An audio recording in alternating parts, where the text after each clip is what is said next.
কংগ্রেসের সভাপতি তারিকুল আলম আজাদ মহাশয়ের নেতৃত্বে এবং রঘুনাথগঞ্জ 2 ব্লক সভাপতি আমাদের কাসেম সাহেবের উপস্থিতিতে আজকে যে মিছিল হলো, এই প্রতিবাদ মিছিল, এখানে একটাই শব্দ, we want justice, I want justice.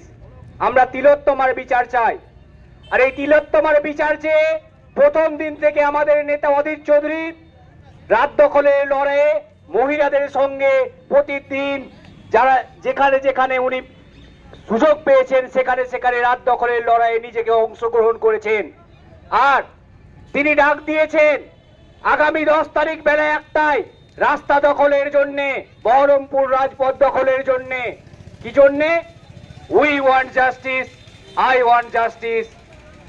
আর আপামর জনসাধারণকে উনি বার্তা দিয়েছেন, রং, বর্ণ, ধর্ম, রাজনৈতিক রং নির্বিশেষে সকলে আসুন বহরমপুরের বুকে, পায়ে পা মেলান, আমার বোনটিকে জাস্টিস পাইয়ে দিতে একে অপরকে সঙ্গ দিন।